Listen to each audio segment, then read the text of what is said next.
Alors comme Vision, c'est un colloque qui en est à sa 2e édition. Comment ça s'est organisé? Eh bien, par l'envie de l'UPMC de mettre en relation des étudiants en dernière année d'une filière communication ou marketing avec des professionnels de la communication sur un thème actuel de la communication.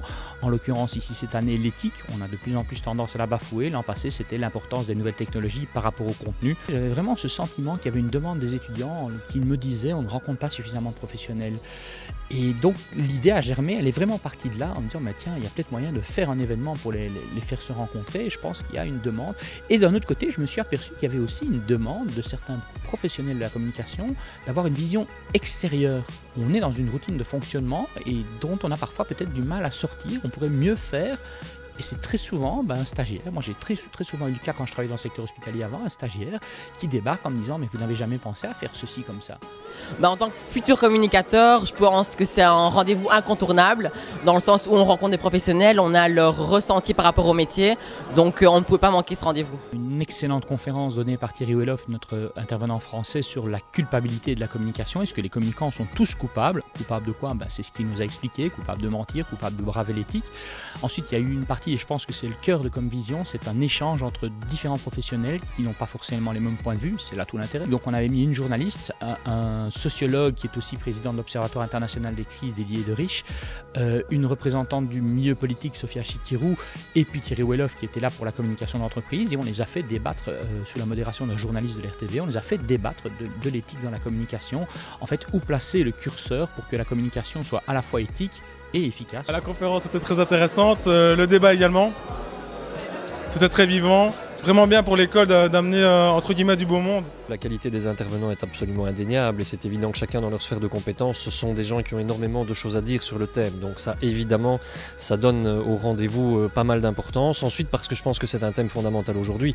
Tout le monde communique. C'était pas le cas il y a 20 ans, mais aujourd'hui, via Twitter, via Facebook, tout le monde a son mot à dire sur quelque chose. Alors c'était très intéressant. Je pense que les débats étaient de très haute teneur. Ça a été très bien modéré, il faut le signaler. C'est un vrai métier de modérer un débat. Je m'attendais à ce que le plus fort de la confrontation se fasse évidemment entre la représentante de Jean-Luc Mélenchon et Béatrice Delvaux. Ça, c'est évident que c'était là que ça allait coincer.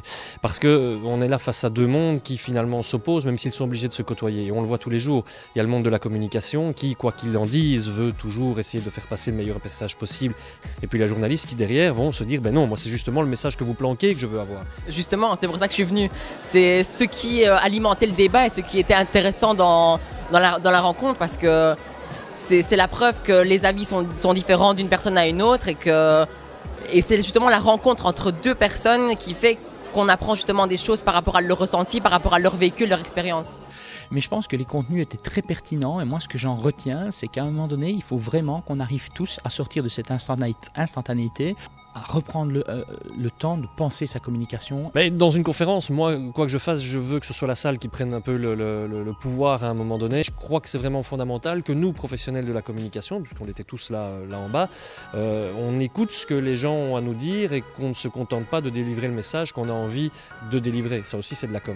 Mais là, plus sérieusement, je pense qu'il y avait vraiment des gens qui se sont impliqués. Il y avait des questions techniques un peu difficiles, mais il y avait vraiment des questions qui concernent monsieur et madame tout le monde. Preuve que vraiment, la communication moderne, celle de demain, elle intéresse un maximum de gens et un maximum de jeunes. Ça fait partie de notre formation, on assiste à beaucoup de séminaires ici à l'ELMO et finalement c'est beaucoup plus intéressant que les cours parce qu'en 2 heures on peut apprendre des choses qu'on verrait en 5-6 heures des fois un cours. On a des avis différents de chaque personne qui a une influence et un avis vraiment sur le métier réel, quoi. C'est eux les communicants de demain, c'est eux les journalistes de demain et il faut qu'ils comprennent bien quels enjeux sont ceux de cette communication de demain puisque c'est eux qui vont devoir la réaliser. On peut faire des connaissances avec des gens d'autres secteurs, il y a des gens de la communication, il y a aussi des gens du journalisme, etc.